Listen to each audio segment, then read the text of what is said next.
The Montana winter of 1978 brought the most ruthless blizzard the Blackfoot Valley had witnessed in a century. Temperatures plunged to 30 below as savage winds drove snow in blinding sheets across the foothills. It was in these unforgiving conditions that Rebecca Sullivan found herself alone in a remote cabin, her husband 4 days in the ground, with a 5-year-old daughter and infant son who depended entirely on her for survival, their supplies dwindling and hope fading with each passing hour. Rebecca had resigned herself to the grim fate that seemed inevitable until a shadow appeared at her door. A half-Comanche doctor named Lucas Blackwood, stranded when his vehicle slid off the rural highway, would discover not only a family on the brink of tragedy, but also an extraordinary gift in Rebecca that would transform countless lives in the valley, if only they could survive the night. Before we jump back in, tell us where you're tuning in from, and if this story touches you, make sure you're subscribed because tomorrow I've saved something extra special for you. Rebecca Sullivan stared through the frost-covered window of the small cabin, watching as the relentless snow continued to fall. Just 3 weeks earlier, her life had held such promise. She and her husband Daniel had moved from Pittsburgh to the Montana countryside, with dreams of raising their children in the clean mountain air, while Daniel worked as a wildlife biologist for the State Conservation Department. The rustic property they'd purchased sat in a picturesque valley with spectacular views, and Daniel had spent the autumn reinforcing the old cabin to withstand the harsh Montana winter. The nearest town, Pine Tree, was a 40-minute drive in good conditions, a fact that had seemed charming during their summer visits and now loomed as a potential death sentence. Daniel had never lived to see winter fully arrive. 3 days after a routine checkup in town, he had collapsed while chopping firewood, an aneurysm taking his life in seconds.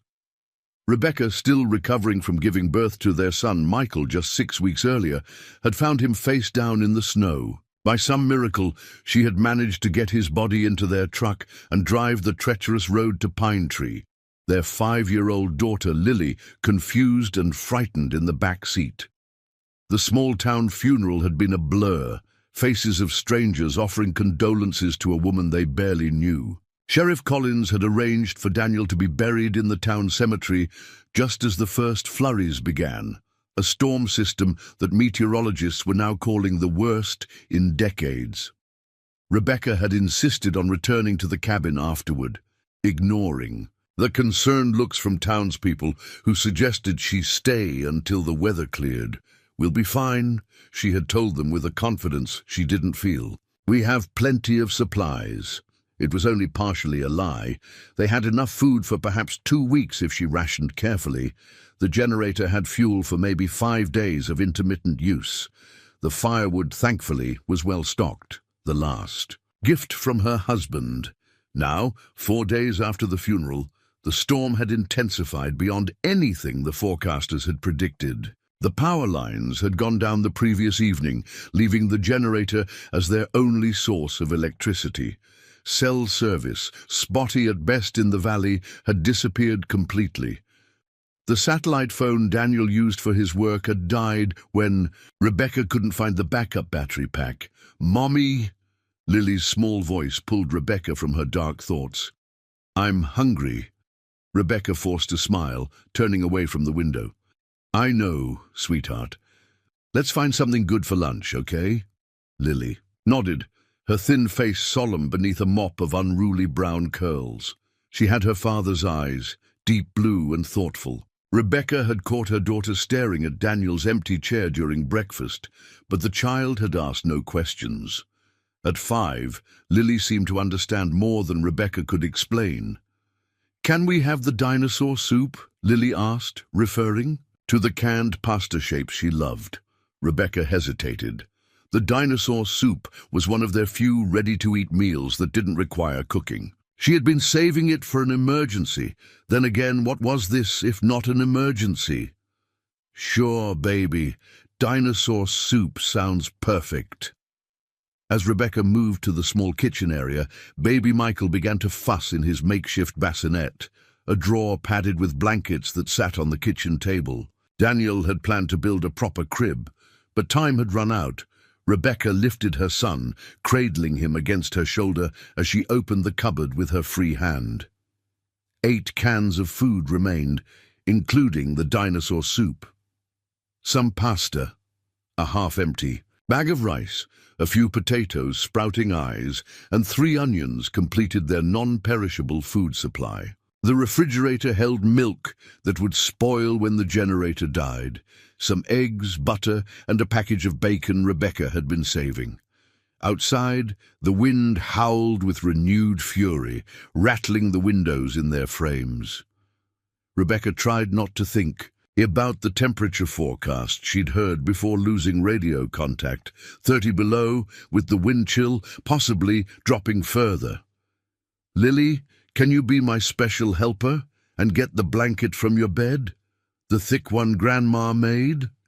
Lily nodded and scampered off to the cabin's single bedroom. Rebecca had been sleeping on the sofa since Daniel died, unable to face the empty side of their bed. As Lily returned, dragging the heavy patchwork quilt, Rebecca felt a wave of bone-deep exhaustion. She hadn't slept more than 2 hours at a stretch since Daniel's death, constantly waking to check on Michael or to add wood to the stove. Her milk supply was diminishing, likely from stress and poor nutrition, making Michael increasingly fussy during feedings. "Are we going to build a blanket fort?" Lily asked, her face brightening slightly. "That's a wonderful idea," Rebecca replied. Grateful for her daughter's resilience, "We'll make one big enough for all 3 of us." They spent the next hour arranging blankets and pillows in front of the wood stove, creating a small world where the harsh reality outside couldn't reach them. Rebecca heated the dinosaur soup on the wood stove, pouring it into a bowl for Lily, while she nursed Michael. The baby latched poorly, fussing and pulling away repeatedly. "Is baby brother sick?" Lily asked, watching with concern. "No, sweetie, he's just hungry, and Mommy's having trouble making enough milk." Rebecca stroked Michael's downy head, willing her body to provide what he needed. After lunch, Rebecca checked their firewood supply. The indoor stack would last perhaps 3 days if she was careful. More wood was stacked against the exterior wall of the cabin, but accessing it meant braving the blizzard. She would wait until absolutely necessary. As afternoon faded toward evening, the temperature inside the cabin began to drop. Rebecca added more wood to the stove and wrapped the children in extra layers. She needed to conserve fuel for the generator, using it only a few hours each day to maintain some heat from the electric baseboards. The wood stove alone couldn't heat the entire cabin efficiently. While Lily napped in their blanket fort, Rebecca wrote in the journal she'd kept since moving to Montana. The familiar routine brought a small measure of comfort. December 14th, 2008. The storm shows no sign of weakening. I tried the satellite phone again, but the battery is completely dead. Daniel always kept the spare battery in his pack, but I've turned the cabin upside down and can't find it. The regular phone is useless without power to the lines. Our food will last maybe 10 days if I eat very little. The formula samples the pediatrician gave us are gone. Michael is struggling with my diminished milk supply. If I can't feed him properly..." Rebecca stopped writing, unwilling to complete the thought. She turned to a fresh page and began listing their remaining supplies, searching for options she might have overlooked. Outside, darkness fell early, as it did in the Montana winter. The wind increased in intensity, howling around the cabin's eaves like a living thing seeking entry. Rebecca added more wood to the stove and turned on the generator long enough to heat bottles of water that she tucked into the blankets around the children. By 9 o'clock, both children were asleep in the blanket fort, and Rebecca allowed herself to collapse onto the sofa. Her head throbbed with tension and hunger. She had eaten only a few spoonfuls of Lily's soup, saving the rest for her daughter's breakfast. Sleep pulled at her, but she fought it, afraid of missing Michael's hungry cries or letting the fire die down too far. A sudden, sharp crack jolted her upright. For a moment, she thought a tree had fallen against the cabin. Then came another crack, followed by an ominous groaning sound from overhead. Rebecca looked up in horror as a thin fissure appeared in the ceiling, stretching from the chimney toward the far wall. As she watched, a trickle of snow powder sifted through the crack. "No, no, no," she whispered, rising to her feet.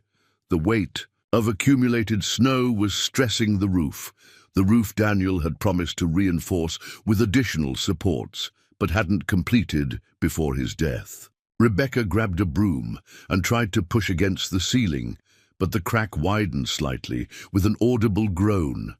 She needed to clear the roof, but climbing up there in the dark during a blizzard would be suicide. Until morning, all she could do was monitor the situation and hope the structure held. Rebecca spent a sleepless night watching the crack, adding wood to the stove, and nursing Michael with diminishing success. By dawn, the fissure had stabilized, but still threatened to worsen. With any additional snow load, the storm continued unabated, dumping another 8 inches overnight. After feeding Lily the remains of yesterday's soup and attempting to nurse Michael, Rebecca made a decision. She had to try to clear at least part of the roof before it collapsed on them. "Lily, I need to go outside for a little while to fix something," she explained, pulling on Daniel's heavy winter coat and boots. "You're in charge of watching Michael. Stay by the stove where it's warm, and don't open the door for anyone but me." Lily's eyes widened with fear. "Don't go outside, Mommy. Daddy went outside and didn't come back." The words pierced Rebecca's heart. "Oh, sweetie, this is different. I'm just going to clean the snow off our roof so it doesn't break. I'll be right outside the whole time, and you'll be able to hear me." After several more minutes of reassurance, Rebecca stepped out into the storm, the wind instantly stealing her breath. The temperature was brutal, the air so cold it hurt to inhale. Snow swirled around her in disorienting patterns as she trudged to the shed where Daniel kept his tools. The roof rake, a long-handled tool designed for pulling snow from overhead, was hanging on the wall. Rebecca grabbed it with numbed fingers and made her way back to the cabin. The wind worked against her as she extended the rake upward, trying to catch the edge of the snow blanket covering the roof. For nearly an hour, she struggled to clear even a small section, her strength fading as the cold penetrated her layers. The physical exertion after days of minimal food left her lightheaded. When she finally managed to pull a significant amount of snow from above the weakened area, her relief was short-lived. A sudden gust knocked her off balance. Rebecca stumbled backward, her boot catching on a hidden branch beneath the snow. She fell hard, the back of her head striking something solid beneath the powder. Pain exploded behind her eyes, and for several seconds the world went grey. When her vision cleared, Rebecca found herself lying in snow nearly 2 feet deep. The cold had already begun to seep through her clothes.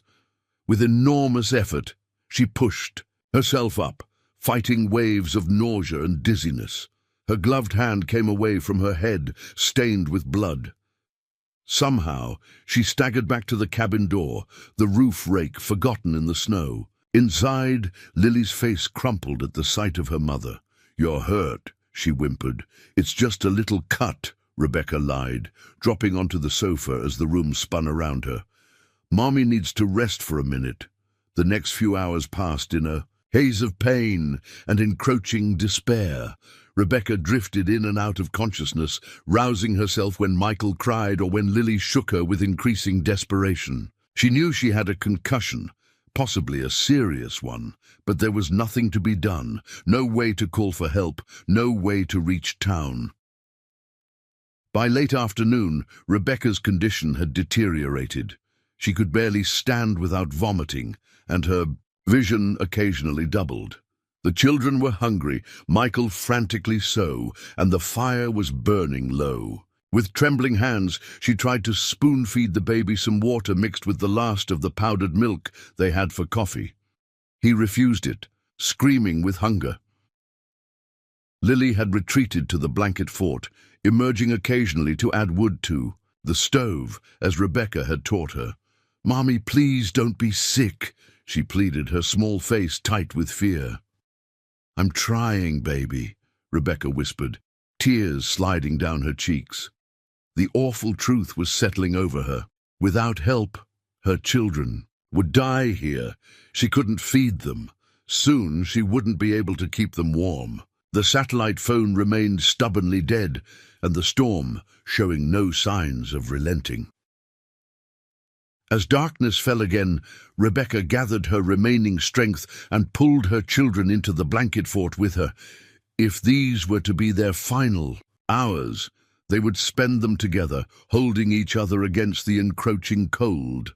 "I'm going to tell you a story about when your daddy and I first met," she said, her voice faint as Michael fussed weakly against her chest, and Lily curled against her side, outside. The wind shrieked around the cabin's corners, drowning out the sound of an engine struggling through the deep snow on the narrow access road. Rebecca didn't hear the vehicle door slam or the footsteps crunching toward the cabin. She was floating, in the place between consciousness and oblivion, murmuring a story about college days to her children. She didn't register the knock at first. When it came again, louder and more insistent, Lily scrambled from the fort, preparing and narrating this. Story took us a lot of time, so if you are enjoying it, subscribe to our channel. It means a lot to us. Now back to the story. "Lily, no!" Rebecca called, trying to rise and failing as nausea overwhelmed her. "Someone's here, Mommy. Help is here!" Lily cried, running to the door. "Don't open it," Rebecca pleaded, but her voice was too weak to carry. Through double vision, she watched in horror as her 5-year-old struggled with the door latch, finally pulling it open to reveal a tall figure silhouetted against the snow-filled darkness. A man stepped inside, bringing a blast of frigid air and swirling snowflakes. "Hello?" he called, his voice deep and wary. "I saw smoke from your chimney. My truck slid off the road about a mile back and He stopped abruptly as his eyes adjusted to the dim interior, and he took in the scene. A small girl in rumpled clothes, a makeshift fort near a dying fire, and a woman struggling to rise, blood matted in her hair, an infant clutched to her chest. "Jesus!" he breathed, quickly closing the door behind him and dropping a medical bag on the floor. "You're hurt." The man shrugged off a snow-covered parka, revealing broad shoulders and copper skin. His black hair was pulled back in a short ponytail, and his dark eyes moved with professional assessment from Rebecca to the children. "I'm Dr. Lucas Blackwood," he said, his tone shifting to something calm and authoritative. "And it looks like you folks need help." Rebecca tried to focus on the stranger's face, but darkness was closing in from the edges of her vision. The last thing she registered before consciousness slipped away was the gentle strength of his hands as he took Michael from her arms, and the strange sense that, against all probability, help had arrived in the form of a half-frozen doctor stranded. In the same storm that had nearly killed them, Lucas Blackwood hadn't planned on being stranded in the Montana wilderness during the worst blizzard in decades. Just 4 hours earlier, he had been at St. Matthew's Hospital in Helena, finishing his shift in the emergency department. The director's request had seemed simple enough: deliver critical medications to the clinic in Pine Tree, where supplies were dangerously low. "You grew up in these mountains, Lucas," Dr. Abernathy had said.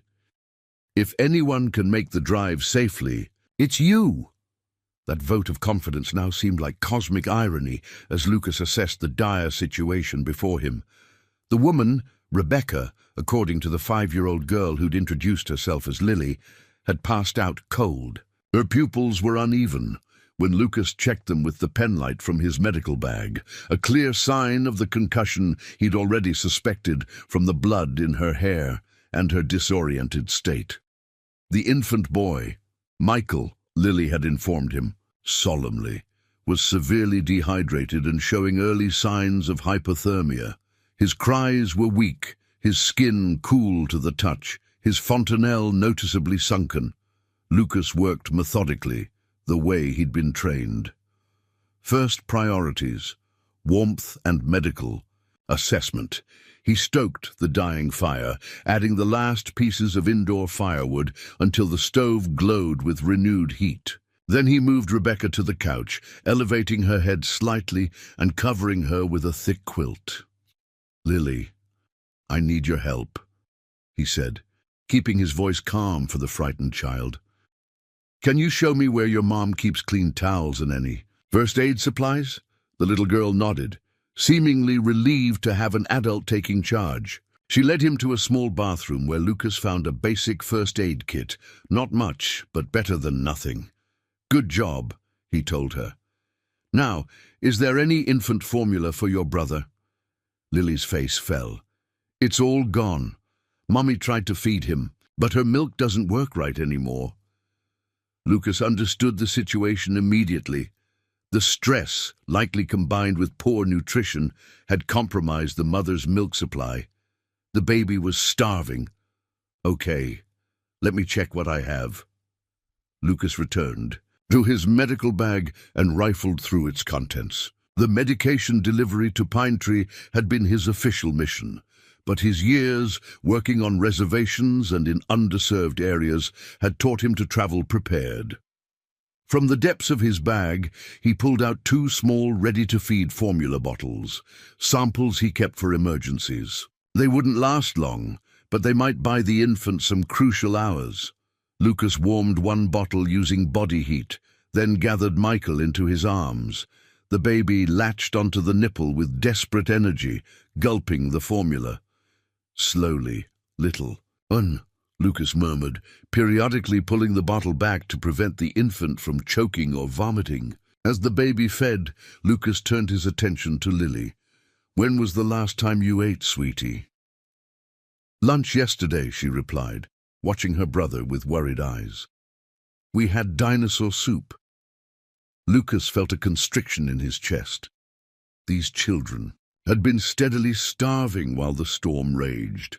"Are there any other food supplies in the house? Mommy keeps the cans in the cabinet over there." Lily pointed to the kitchen area, but she said we need to save them. With the baby still feeding in one arm, Lucas investigated the cabinets. The situation was worse than he'd feared. A few cans of vegetables, some pasta, rice, and not much else. At the rate the storm was intensifying, they could be stranded for days. Lucas had grown up half Comanche on his father's side, raised between 2 worlds. His mother's white middle-class existence in Helena, and his father's more traditional life on the reservation in Oklahoma, where they spent summers. His grandfather, a tribal healer, had taught him survival skills alongside ancient medicinal knowledge, lessons that had influenced his decision to become a doctor. Those skills would be crucial now. But first, he needed to address Rebecca's head injury. After settling Michael back into his makeshift bed, Lucas gathered his medical supplies and knelt beside the unconscious woman. He cleaned the wound carefully, a nasty gash about 2 inches, long on the back of her head that would ideally need stitches. Without proper equipment, he used butterfly bandages from the first aid kit to close it as best he could. "Is my mommy going to die like Daddy did?" Lily asked suddenly, her small voice cracking. Lucas looked up, startled. "Your dad died recently?" Lily nodded, tears forming. "He fell down outside, and then Mommy drove us to town, and they put him in the ground." The pieces fell into place, a recent widow alone with 2 young children during a catastrophic storm. The tragedy of the situation struck Lucas with nearly physical force. "Your mom has a head injury, but I'm a doctor, and I'm going to take care of her," he assured Lily, his voice gentle but firm. "She needs rest and medicine, but she's strong. I can tell." As he spoke, Rebecca stirred, slightly moaning. Lucas checked her vitals again, pulse fast but steady, breathing regular. Not ideal, but not immediately life-threatening. "Lily, I need to get more firewood from outside. Will you sit with your mom while I do that? If she wakes up, tell her to stay still and that the doctor is here." The little girl nodded solemnly, climbing onto the sofa near her mother's feet. Lucas pulled on his still damp parka and headed back into the storm. The temperature had dropped further, the wind cutting through his clothing like knives. The wood pile against the cabin was nearly buried in drifting snow. Lucas dug with his hands until he uncovered several logs, stacking as many as he could. A carry in his arms. By his third trip inside with wood, his fingers were numb and his face burning from the cold. The hour outside had given him time to assess their situation more fully. His truck was hopelessly stuck a mile down the mountain, the satellite phone in his vehicle useless with a shattered screen, damaged when he'd skidded off the road. The cabin was dangerously low on supplies, with one patient suffering a concussion and another severely malnourished. And the storm, according to the last forecast he'd heard, was expected to maintain its fury for at least another 36 hours. Lucas stacked the firewood neatly by the stove and checked on Rebecca again. Her color was better, but she remained unconscious, concerning but not unusual with concussions. He prepared a small pot of rice on the wood stove, adding a can of beans for protein. "Dinner will be ready soon," he told Lily, who had barely been moved from her vigil by her mother. "Are you an Indian?" she asked suddenly, eyeing his copper skin and black hair with unfiltered childhood curiosity. "Half Comanche on my father's side," Lucas replied, stirring the pot. "My mom is from Montana, like you." "Daddy showed me pictures of Comanche people in his books," Lily said. "He studied animals and plants and sometimes the people who lived here before." "A biologist?" Lucas asked. Lily nodded. "He was showing me how to track rabbits before he went to heaven." Lucas felt another pang at the fresh loss this family had suffered. "Your dad sounds like he was a smart man who loved you very much." "He said I was smart too. Smarter than most grown-ups." Lily's chin lifted with pride despite her exhaustion. A soft moan from the couch interrupted them. Rebecca's eyes fluttered open, disoriented and unfocused. "Lily?" she called weakly. "Michael?" Lucas moved to her side, medical training taking over. "Try not to move too quickly, Ms. Sullivan. You have a concussion." Rebecca's gaze found him, confusion and fear crossing her face. "Who?" "I'm Dr. Lucas, Blackwood. My truck went off the road during the storm. Your daughter let me in about 3 hours ago when I saw the smoke from your chimney. You were unconscious with a head injury." Rebecca struggled to sit up despite his warning. "My baby is right here and doing better," Lucas assured her, gently pressing her back down. "I had some emergency formula in my medical bag. He's rehydrating and sleeping now." Relief washed over Rebecca's pale face. "Thank God," she whispered. Then wariness returned. "You're really a doctor?" Lucas nodded. "Emergency medicine at St. Matthew's in Helena. I was delivering supplies to the clinic in Pine Tree when I got caught in the storm." He pulled his hospital ID from his pocket and held it where she could see it. Rebecca studied it, then him, clearly processing this unexpected development through the fog of her concussion. "We were running out of everything," she finally admitted. "I tried to clear the roof, but I fell. You have a laceration on the back of your head. I've cleaned and closed it as best I could, but you'll need proper medical attention when we can get you to town." "When will that be?" she asked, her voice small. Lucas hesitated. "The storm is still intensifying. Based on the forecast, we're looking at another day or two before conditions improve enough for travel." Tears welled in Rebecca's eyes. "We don't have enough food for days. Michael needs formula. I can't—" "One problem at a time," Lucas interrupted, gently. "Right now, we have rice and beans cooking for dinner. I have one more bottle of formula for Michael. Tomorrow, I'll figure out our next steps." Rebecca looked like she wanted to argue, but lacked the strength. Instead, she reached for Lily, who climbed carefully onto the couch and curled against her mother's side. "Thank you," Rebecca said finally, meeting Lucas's eyes. "We would have—" She trailed off, unwilling to complete the thought in front of her daughter. Lucas nodded, understanding the unspoken reality. Without intervention, they likely wouldn't have survived another 24 hours. Over a simple dinner of rice and beans, with Rebecca managing a few spoonfuls despite her nausea, Lucas learned more about their situation. Daniel Sullivan had been a wildlife biologist for the state, specializing in predator populations. They had moved from Pittsburgh just 4 months earlier when he accepted the position. Michael had been born shortly after their arrival, earlier than expected. "Daniel loved it here," Rebecca said, her voice strengthening as she spoke of her husband.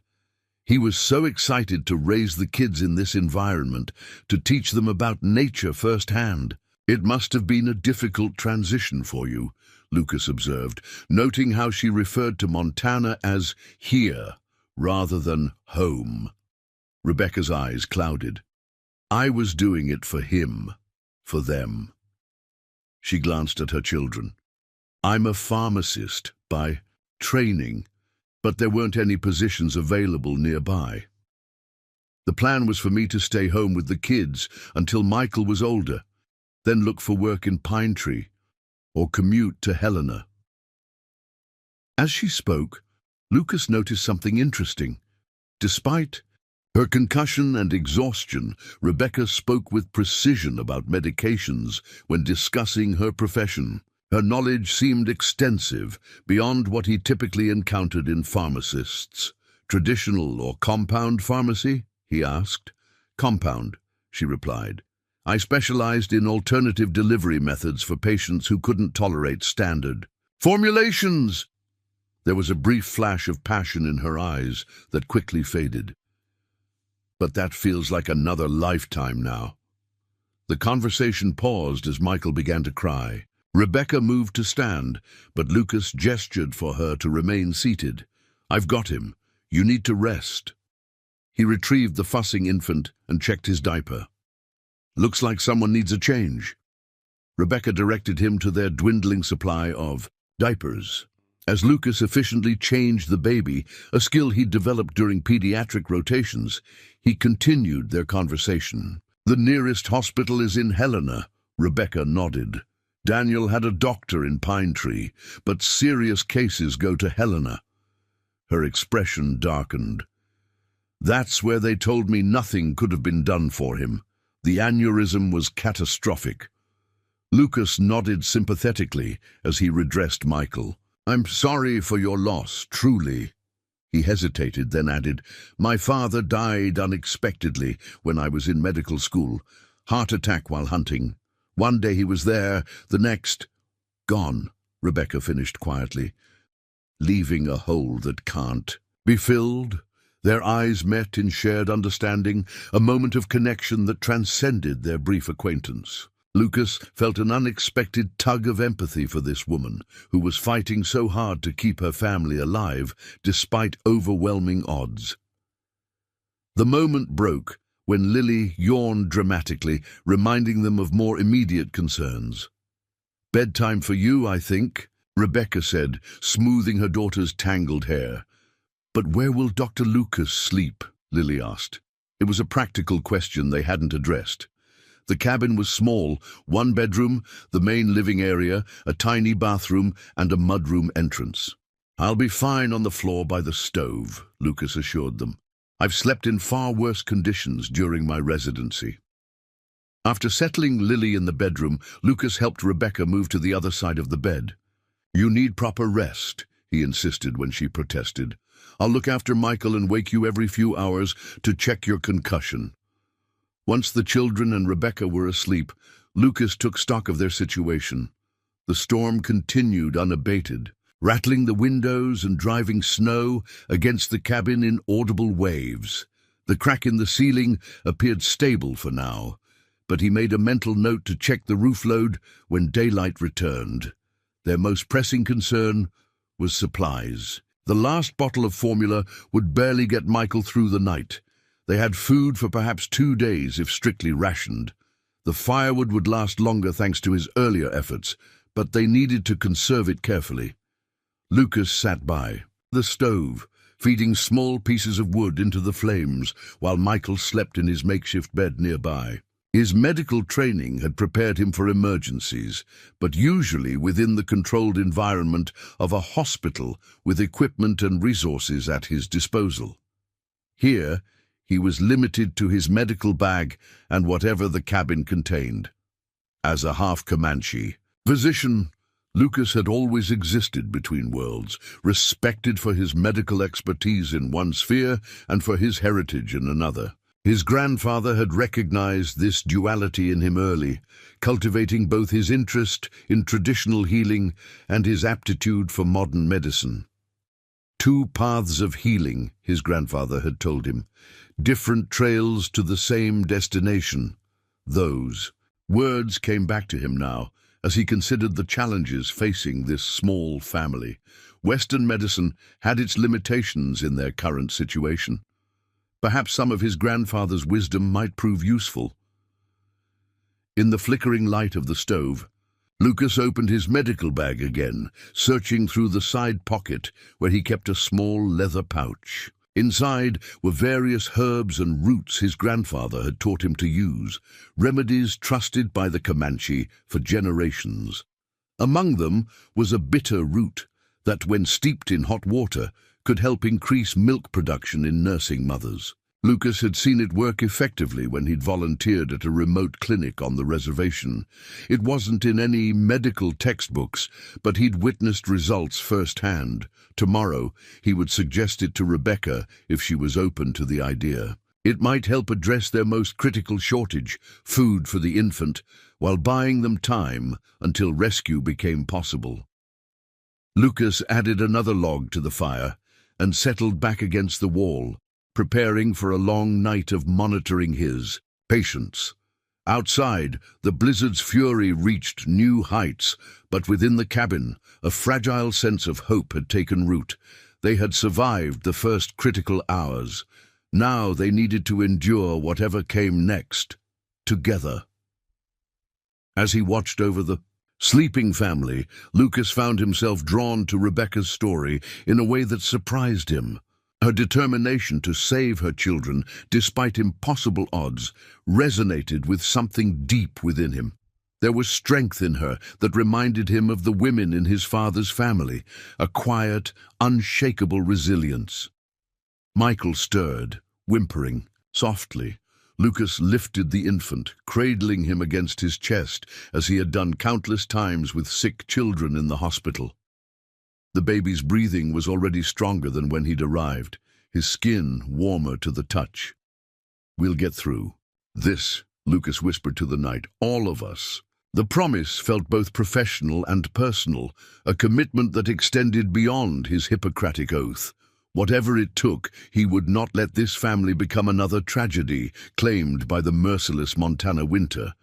Not while he had breath in, his body and knowledge at his disposal, knowledge from both the worlds that had shaped him into the healer he had become.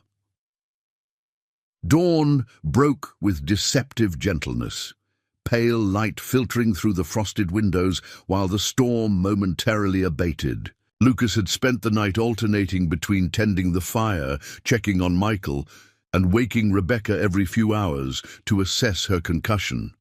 Her responses had grown progressively more coherent, a positive sign that eased his most immediate medical concerns. He stood at the window now, surveying the transformed landscape. Snow had drifted against the cabin in 6-foot waves, effectively sealing the front door. The temperature readout on the porch thermometer showed 26 below zero, dangerously cold, but at least the wind had temporarily calmed. "How bad is it?" Rebecca's voice came from behind him. Lucas turned to find her standing in the bedroom doorway, one hand braced against the frame. She looked pale, but steadier than yesterday. "You shouldn't be up," he said, moving to help her. She waved him off. "I need to move around. My head feels clearer." She made her way carefully to the couch. "Lily and Michael are still sleeping. What's our situation?" Lucas appreciated her directness. "We're snowed in.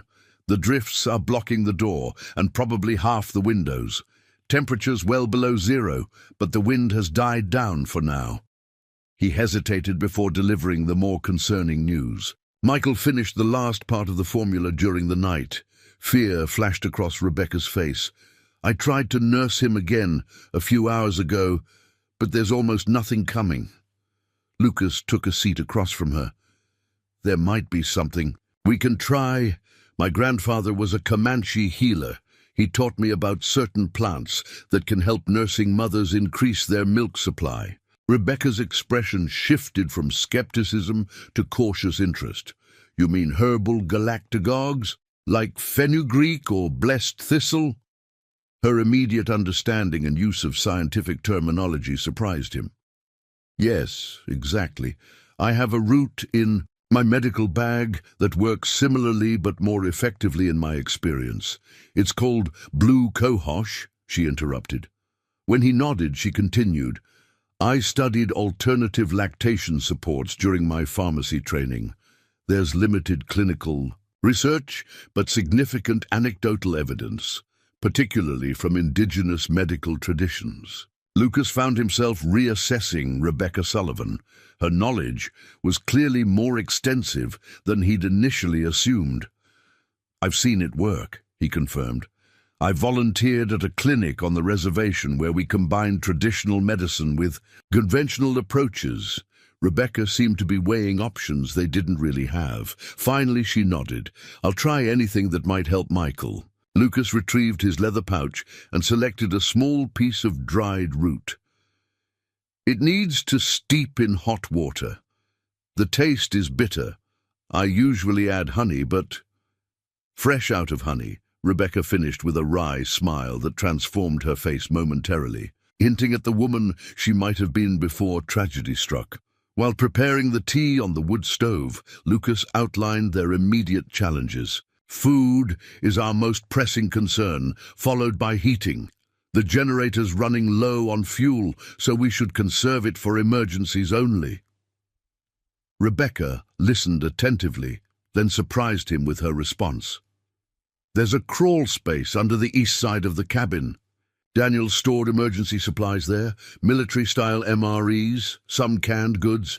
I completely forgot about them until this morning. With my head injury.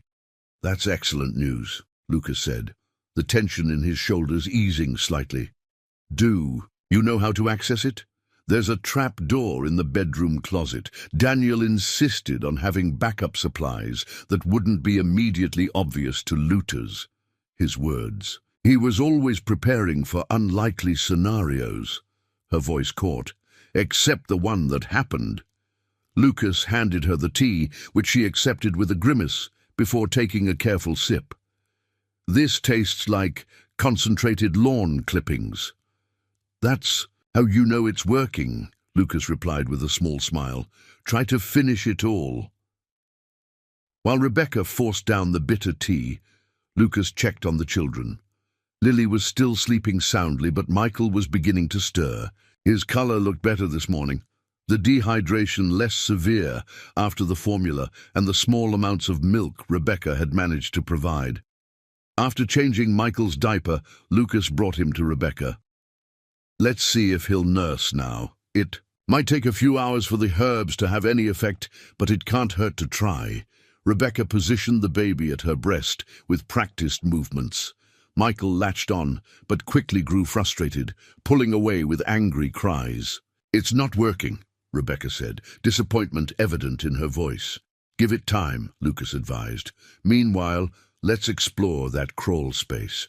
Can you watch Michael while I check it out? Rebecca nodded, cradling her fussing son while Lucas made his way to the bedroom.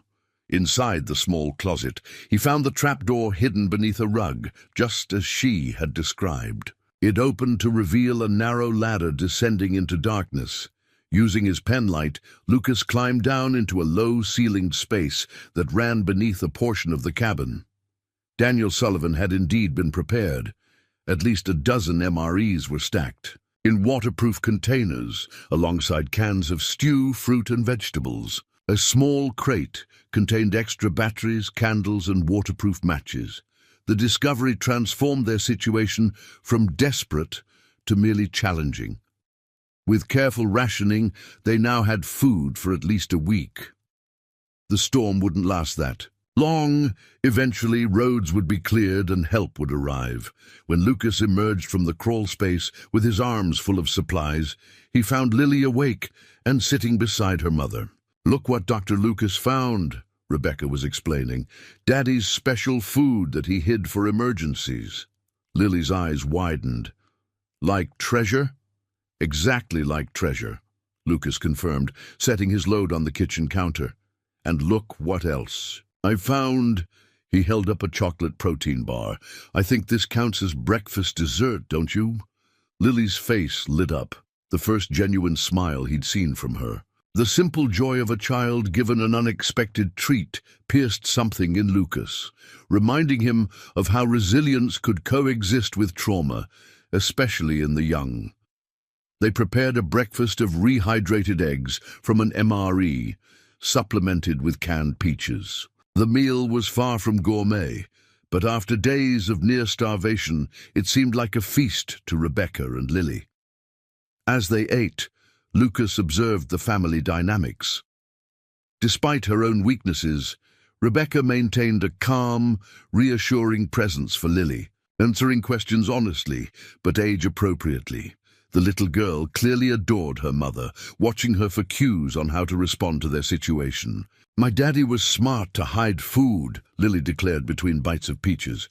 "Very smart," Lucas agreed.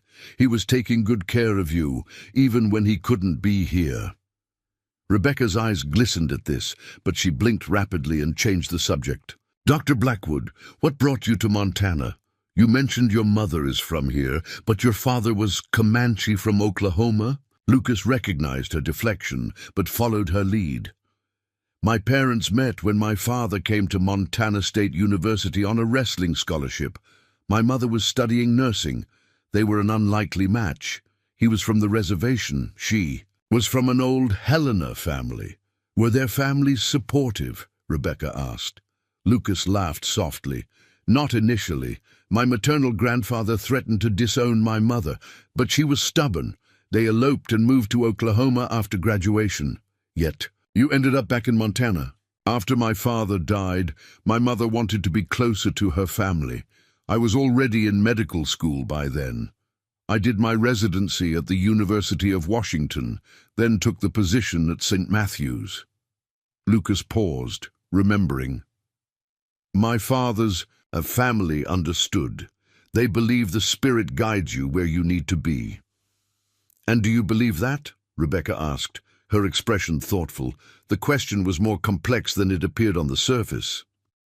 Lucas considered his answer carefully. "I believe in science and medicine, that's my training. But I've also seen things that don't fit neatly into textbook explanations. Patients who recovered when statistically they shouldn't have. Treatments that worked better than clinical trials suggested they would.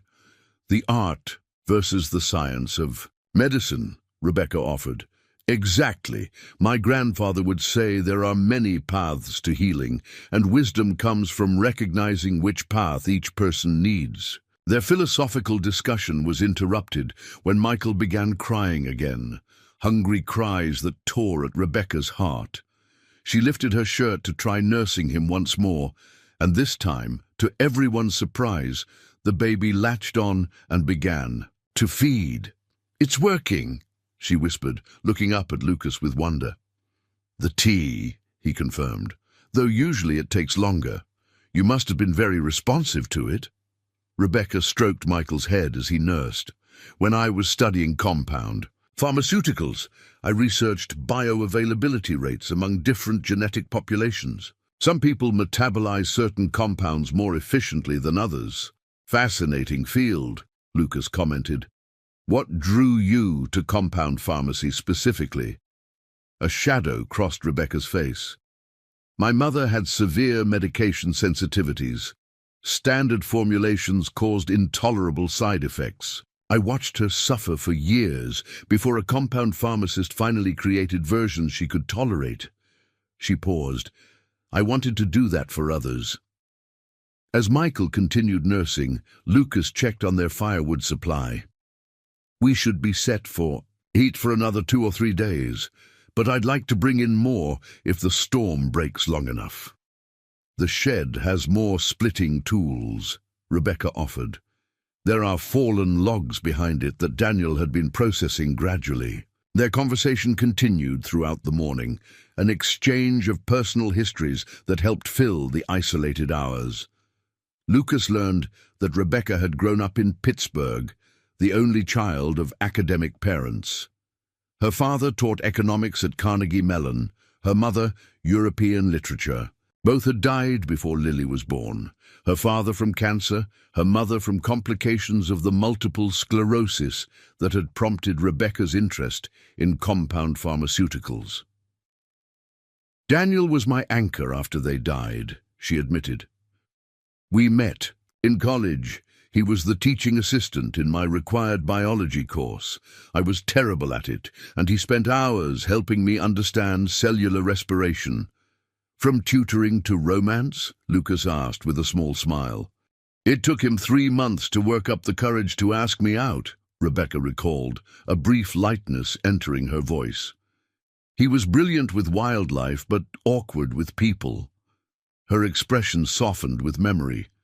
Except with Lily. From the moment she was born, they had this connection. Her voice broke, and Lucas gave her the space to compose herself. I'm sorry, she said finally. It still hits in waves. Grief has its own timeline, Lucas said quietly. My father died 12 years ago, and sometimes it feels like yesterday. The day passed in this rhythm of practical tasks and personal revelations. Lucas changed Michael's diaper with increasing confidence, marveling at how quickly one could adapt to unfamiliar responsibilities. Rebecca's strength gradually returned, though she still moved cautiously to avoid aggravating her head injury. By mid-afternoon, the storm had intensified again, wind howling around the cabin's corners like a living thing. The brief lull that morning now seemed like nature's cruel tease. It's going to be a long night, Lucas observed, eyeing the windows as snow pelted against the glass. Rebecca nodded, wrapping a blanket more tightly around her shoulders. Despite their improved circumstances, the cabin remained cold except near the stove, where they had created a communal living area of blankets and cushions. Your turn, she said, returning to their ongoing conversation. Why emergency medicine? With your interest in traditional healing, I would have expected family practice or integrative medicine. Lucas poked at the fire, considering the question. I like the immediacy of emergency medicine, making quick decisions that directly save lives. But there's another reason. He hesitated, then continued. On the reservation, we had limited emergency services. When my cousin was thrown from a horse, it took nearly 2 hours for an ambulance to reach him. He died from a treatable head injury because help came too late. I'm so sorry, Rebecca said softly. I wanted to be the doctor who arrived in time, Lucas finished simply. Whether that meant working in an ER where every second counts or volunteering with rural outreach programs that bring emergency care to remote communities. Rebecca studied him with new understanding. Is that why you were out in this storm? Bringing supplies to Pine Tree? Lucas nodded. The clinic there serves several outlying communities. They were running low on critical medications, including emergency childbirth supplies, Rebecca guessed, glancing toward her medical bag. Among other things, he confirmed. Their conversation was interrupted by Lily, who had been quietly playing with some toys in the corner. Dr. Lucas, can you fix my mom's head like you fix Michael's tummy? The innocent question hung in the air between them. Dr. Lucas has helped my head a lot, Rebecca answered before he could respond. Remember how sleepy I was yesterday? That was because my brain got bumped during my fall. He's been giving me medicine and checking to make sure I'm getting better. Lily considered this, then asked, but Michael was really sick and now he's better. Can you make Mommy all better too? Lucas moved to sit beside the little girl. Bodies heal at different speeds, Lily. Your brother was mainly hungry and cold, problems we could fix quickly. Your mom hit her head, which takes longer to heal. But she's doing very well. She's still sad about Daddy, though. Lily continued with childlike directness. Can you fix that too? Rebecca inhaled sharply, pain flashing across her features. Lucas chose his words carefully. Some kinds of hurt can't be fixed with medicine. When we lose someone we love, the sadness lives in our hearts, not our bodies. That kind of healing happens very slowly, and it's different for everyone. Lily frowned, processing this unsatisfactory answer. My teacher said Daddy is watching us from heaven. Is that true? Rebecca and Lucas exchanged a glance, a silent acknowledgement of the impossible. Questions children could pose. What do you think? Lucas asked gently. Lily's brow furrowed in concentration. I think he must be, because he loved us very much, and you don't stop loving people just because you go to heaven. She paused, considering. But I don't think he can see us right now because of the snow. It's probably blocking his view. The simple logic of her conclusion brought unexpected tears to Rebecca's eyes. Lucas noticed her struggling and diverted Lily's attention. Hey, how about we check on the generator? Your mom told me you're a good helper. The distraction worked, and Lily eagerly pulled on her sweater to accompany him to the mudroom, where the small generator was housed. While they checked the fuel levels, Lucas heard a quiet sob from the main room. Rebecca finally allowing herself. A moment of grief when her daughter couldn't witness it. When they returned, Rebecca had composed herself, though her eyes remained red-rimmed. How are we looking? About a quarter tank left, Lucas reported.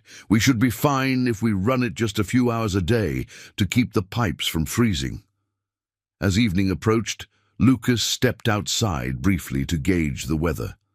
The temperature had dropped further, and the wind cut through his clothing like blades of ice. The sky was a solid mass of grey-white, offering no hint of the storm's end.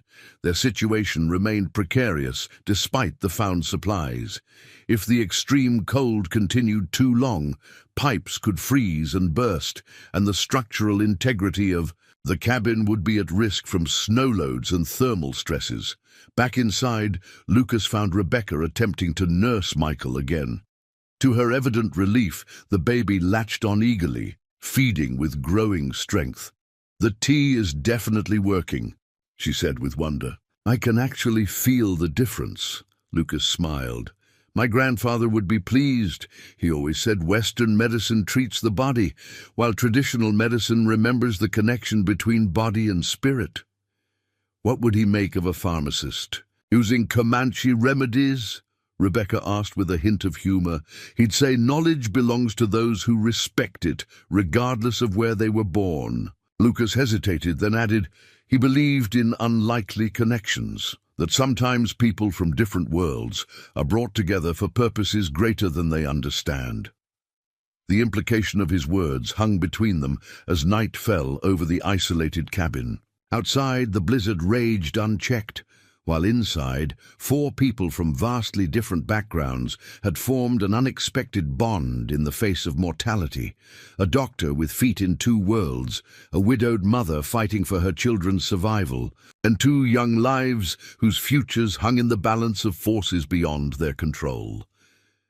As Lily and Michael drifted to sleep in the makeshift bed near the stove, Rebecca and Lucas sat in the flickering firelight, sharing the final cup of blue cohosh tea.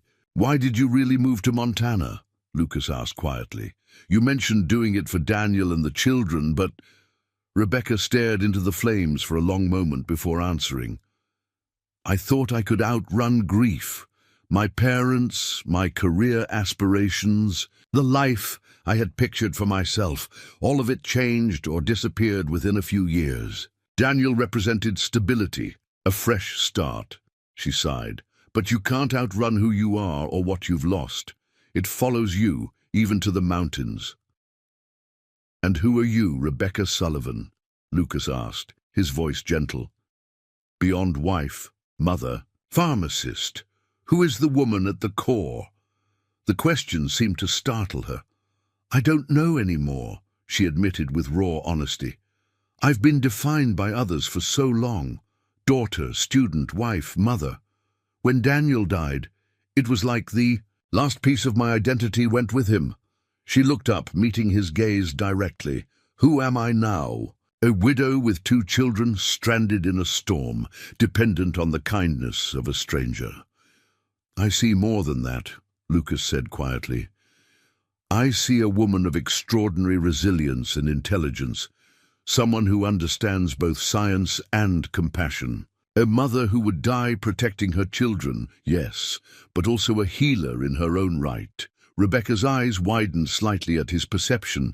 Before she could respond, Michael stirred and began to fuss. As she moved to comfort him, Lucas watched her calm, efficient movements and wondered about the untapped potential that circumstances had buried beneath layers of loss and survival.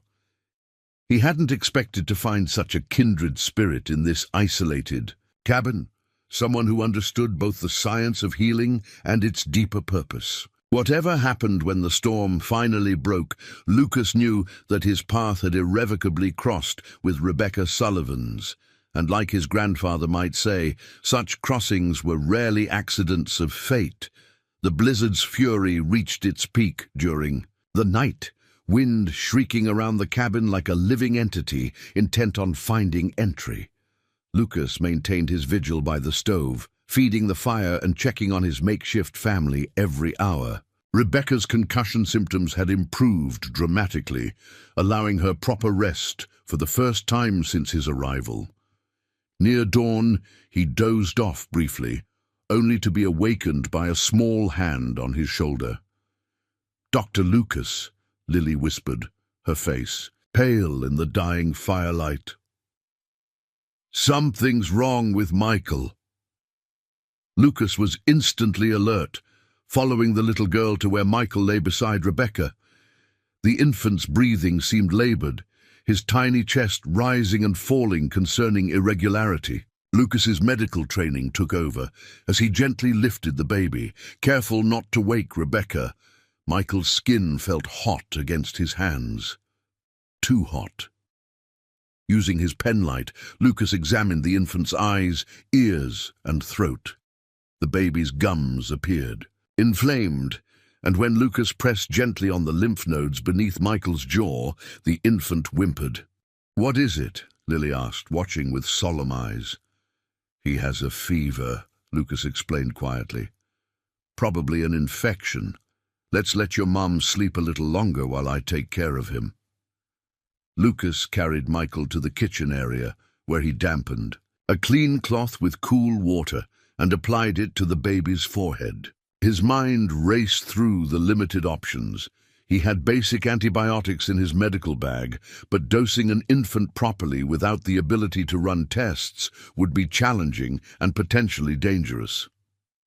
Rebecca stirred and sat up, instantly alert, when she saw Lucas holding her son.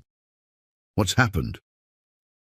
"He has a fever," Lucas reported, his voice calm but serious. "Possibly an ear infection or something viral. How was he behaving yesterday?" Rebecca moved to them quickly, maternal instinct, overriding her own physical limitations. "He was fussy before bed, but I thought he was just hungry." She took Michael from Lucas, examining her son with a growing alarm. "He's burning up. 10228 when I checked a few minutes ago," Lucas confirmed. "I have some infant acetaminophen that might help bring it down, but we need to determine what's causing it." Rebecca's expression shifted subtly as she carefully examined her son, her fingers gently probing around his ears, then checking his gums. Lucas watched with professional interest as she conducted what appeared to be a remarkably thorough examination. "Look at this," she said finally, opening the baby's mouth and pointing to an area along his gum line. "There's inflammation and what looks like the beginning of an abscess on the upper right side." Lucas leaned in, surprised by her precise observation. She was right. There was a small but definite infection developing in the baby's mouth. "Good catch," he said, with genuine admiration. "That could definitely be causing the fever. How did you know to check there?" Rebecca hesitated, seeming almost embarrassed. "I've always had a knack for finding the source of infections. My mother's MS treatments caused frequent secondary infections, and I got good at identifying them before her doctors did. Lucas sensed there was more to the story than she was sharing, but the immediate concern was treating Michael. I have topical antibiotics in my bag, but they're not ideal for an oral infection in an infant, he said, thinking aloud. We could try diluting them, but the risk of improper dosing. What about a natural approach? Rebecca suggested. Something to draw out the infection while we treat the fever and wait for proper medical care. Lucas nodded thoughtfully. My grandfather used a poultice for oral infections, white oak bark mixed with a small amount of golden seal. I have both in my kit, but I've never used it on someone so young. Rebecca seemed to consider this, then made a decision. Let me look at what you have. I might be able to compound something appropriate for an infant. As Lucas retrieved his medicine pouch, Rebecca asked Lily to watch Michael for a moment. The little girl took her role seriously, sitting beside her brother and gently stroking his hair. Lucas spread his collection of medicinal plants on the kitchen counter, explaining each one's properties as Rebecca examined them with evident knowledge. This white oak bark has natural astringent properties, he explained, traditionally used to reduce inflammation and fight infection. The golden seal is a powerful antimicrobial, but it's very strong. Rebecca nodded, already separating small amounts of each. We need to extract the beneficial compounds while minimizing anything too harsh for an infant. She looked up at him. Do you have any calendula? It would help soothe the gum tissue. Lucas was impressed by her immediate understanding. Small pouch in the bottom of the bag. As Rebecca worked, a transformation came over her.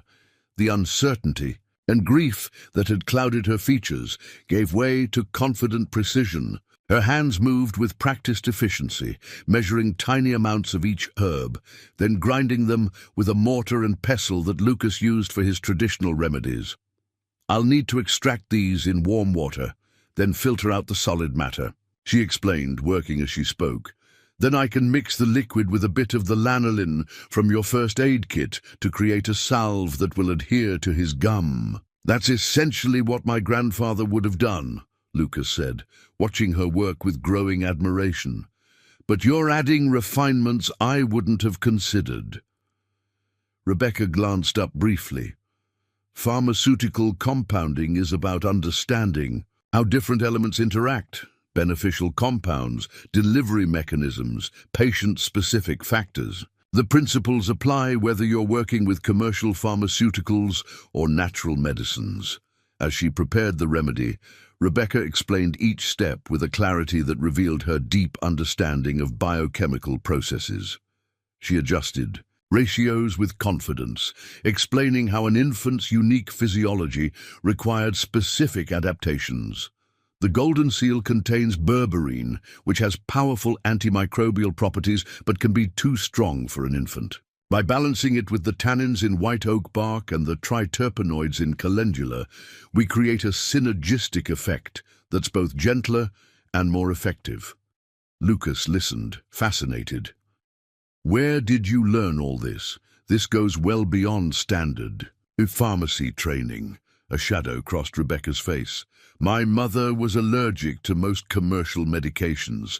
After years of watching her suffer through side effects, I became obsessed with finding alternatives. I studied traditional medicines from various cultures, looking for patterns and principles that could be applied using modern understanding of biochemistry. She continued working as she spoke, her hands never faltering. My professors thought I was wasting my time. Some called it pseudoscience, but I kept researching, documenting, testing within safe parameters. Did it help your mother? Lucas asked gently. Rebecca's hands paused momentarily. Yes, eventually. I created several compounds that allowed her to manage symptoms without the side effects. Her neurologist was stunned by the improvements. Pain flickered across her features. But MS is progressive. I could ease her suffering, but couldn't stop the disease. The revelation of Rebecca's specialized knowledge explained much about her. The precision of her observations, her immediate understanding of the blue Comanche tea, her astute questions about his medical approaches. But Lucas sensed this was just the surface of something deeper. When the remedy was complete, they applied a small amount to Michael's inflamed gum. The baby fussed initially, then settled as the herbal mixture apparently provided some relief. They followed with a carefully measured dose of infant acetaminophen to address the fever. "Now we wait," Rebecca said, cradling her son. "If my calculations are correct, we should see improvement within a few hours." "I believe we will," Lucas agreed, making notes in his medical journal about the compound Rebecca had created. "What you just did, that combination of scientific precision and traditional knowledge, it's remarkable." Rebecca looked uncomfortable with the praise. "It's just something I can do." "It's a rare gift," Lucas countered.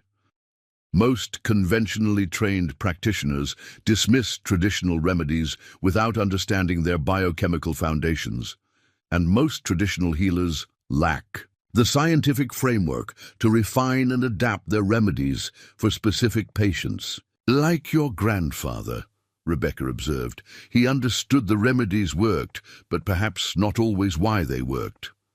Lucas nodded. "Exactly. He knew which plants helped which conditions through generations of passed-down knowledge and observation. But you just bridged that gap, explaining the biochemical mechanisms while respecting the traditional applications." Their conversation was interrupted when Lily approached, hungry for breakfast. The storm continued outside, though the winds had diminished slightly overnight. They prepared a simple meal from their emergency stores, all while monitoring Michael closely. By mid-morning, the baby's fever had reduced noticeably. His breathing seemed easier, and when Rebecca checked his gum, the inflammation appeared less angry. "It's working," she said with evident relief. "Your compound is working," Lucas corrected. "That's twice now you've demonstrated exceptional pharmaceutical skill in less than ideal conditions." Rebecca fed Michael, who nursed with more vigor than the previous day. "The blue Comanche tea helped too," she acknowledged. "Your grandfather's knowledge combined with my application." As they settled into the day's rhythm, Lucas found himself watching Rebecca with new appreciation. There was more to her knack than she was admitting. Her observations were too precise, her understanding too intuitive. Around midday, a brief lull in the storm presented an opportunity to check conditions outside. Lucas donned his cold-weather gear and ventured out to assess damage and replenish their firewood supply. The world beyond the cabin door had been transformed into an alien landscape.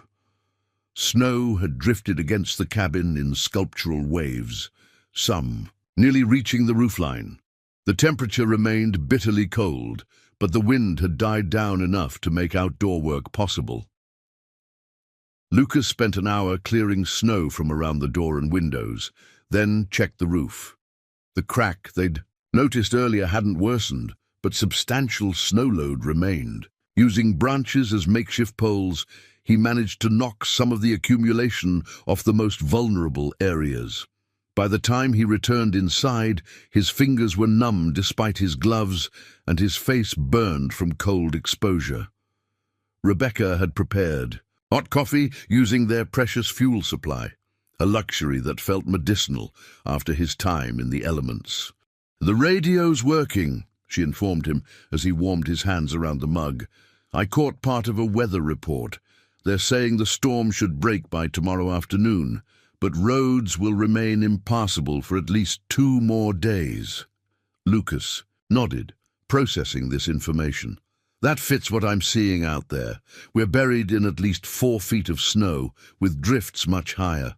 Even when plows get through on the main roads, your access road won't be cleared for some time."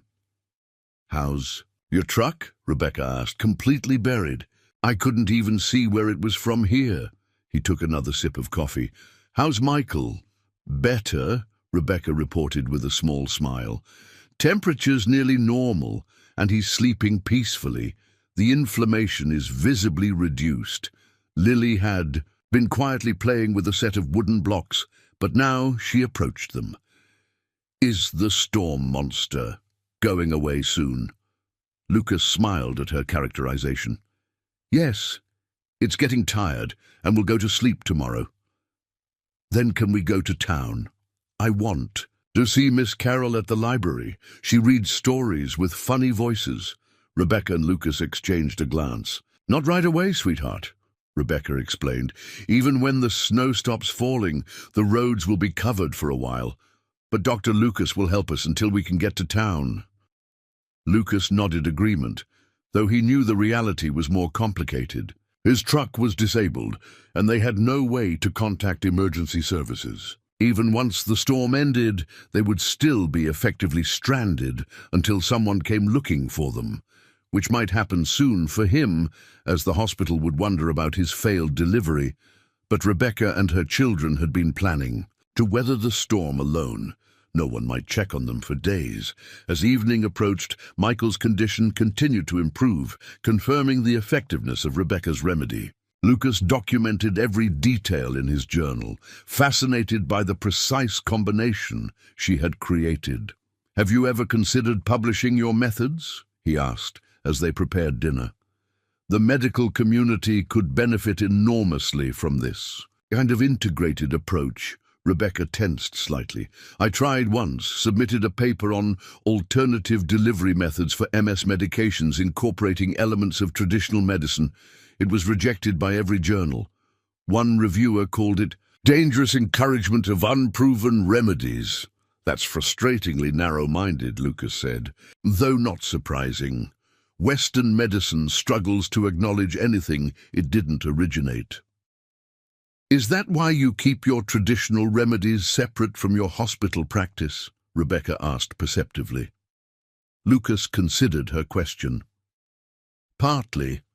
It's also because healing happens in context. Some remedies work better when accompanied by the cultural practices, beliefs, and ceremonies that traditionally surround them. Taking them out of that context sometimes diminishes their effectiveness, the psychosomatic component of healing, Rebecca suggested.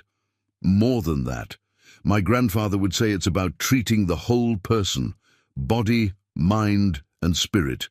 Western medicine excels at treating the body, but often neglects the other aspects. Rebecca nodded thoughtfully. I've seen that divide. During my mother's illness, her doctors focused entirely on physical symptoms while ignoring how treatments affected her mentally and emotionally.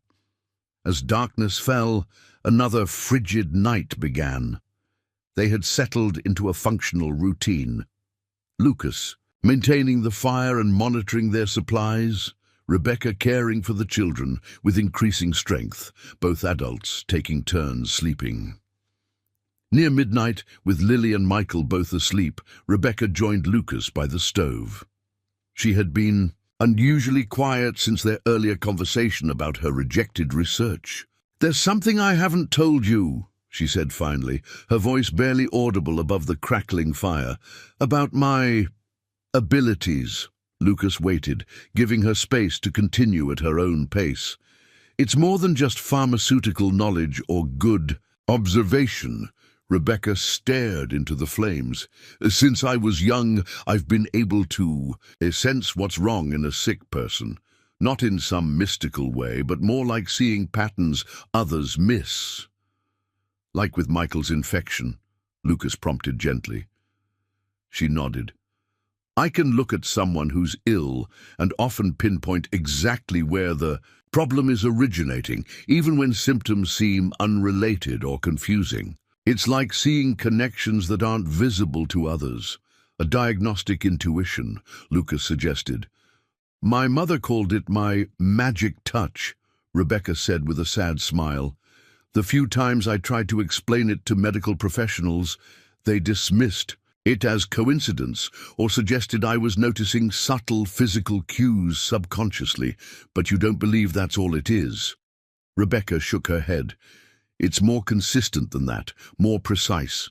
When I was studying pharmacy, I could often predict which medications would cause adverse reactions in specific patients before they tried them. She looked up at him, gauging his reaction. "You must think I sound delusional." "Not at all," Lucas replied honestly. "My grandfather could look at a patient and know which plant would heal them, not through any supernatural power, but through a lifetime of observation, combined with an intuitive gift that can't be easily explained by Western science." "Daniel thought I should have become a doctor instead of a pharmacist," Rebecca continued, "but I was more interested in creating solutions than diagnosing problems, and honestly, I was afraid of not being taken seriously." With good reason, Lucas acknowledged. Medicine can be hierarchical and dismissive of anything that challenges established paradigms. Rebecca pulled her knees to her chest, wrapping her arms around them like a shield. "After we moved here, I buried that part of myself. There was no place for it in our new life. Daniel was building his career. We had Lily. Then Michael came along," she trailed off. "Sometimes I wonder if I'll ever find my way back to that work." The vulnerability in her admission stirred something in Lucas.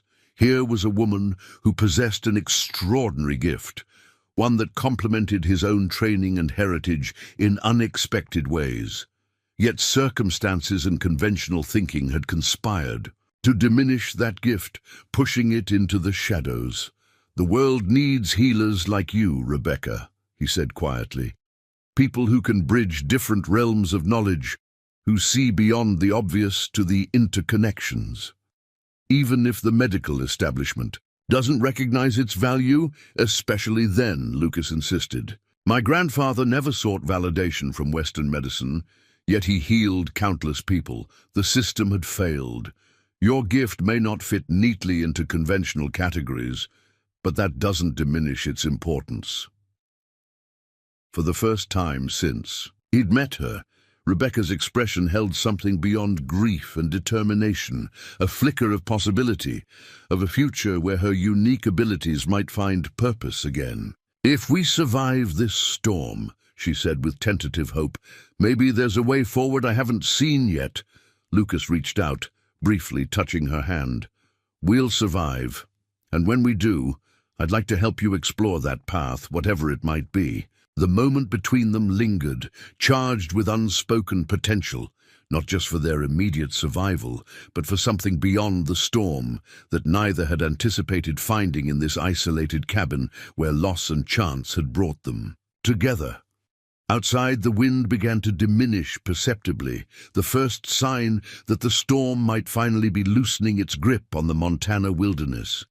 Inside, something new was taking root, a recognition between two healers from different worlds that together they might offer something neither could provide alone.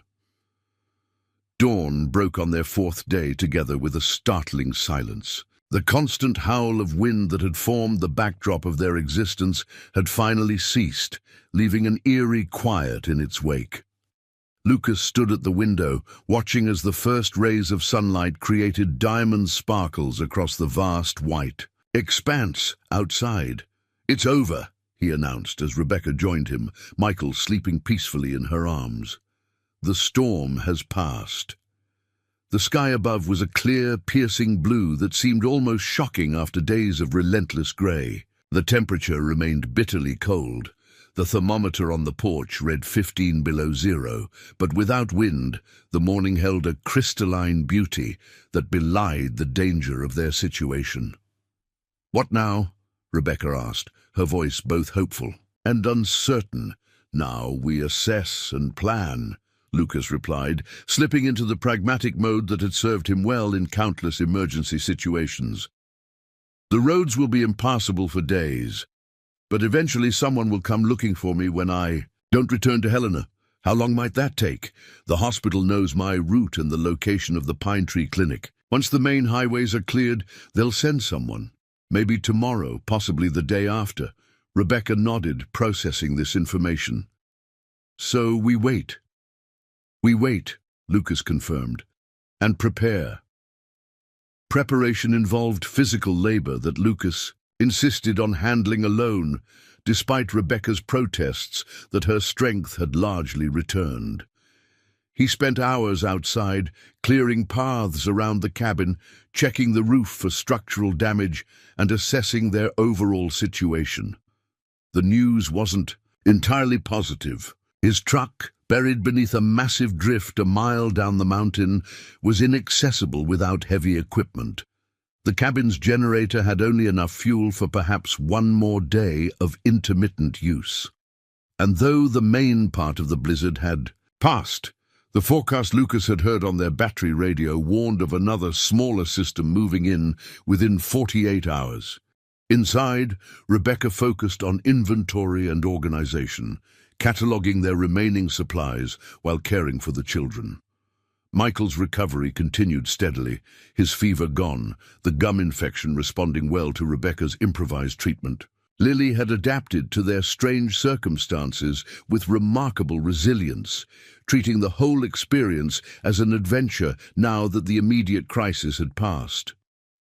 By mid-afternoon, Lucas had created a narrow path from the cabin to the road and had managed to erect a makeshift signal flag on a tall pine near the property entrance, a piece of Rebecca's red blanket tied to a branch, visible from a considerable distance. When he returned inside, stamping snow from his boots in the mudroom, he found Rebecca at the kitchen table, head bent over a notebook, writing intently. "What's that?" he asked, warming his hands by the stove. "Formulations," she replied without looking up. "I'm documenting everything we've done for Michael. The exact compounds, proportions, application methods, observed results." Lucas poured himself a cup of the coffee she'd prepared, noting that it was the last of their supply. Planning to publish after all.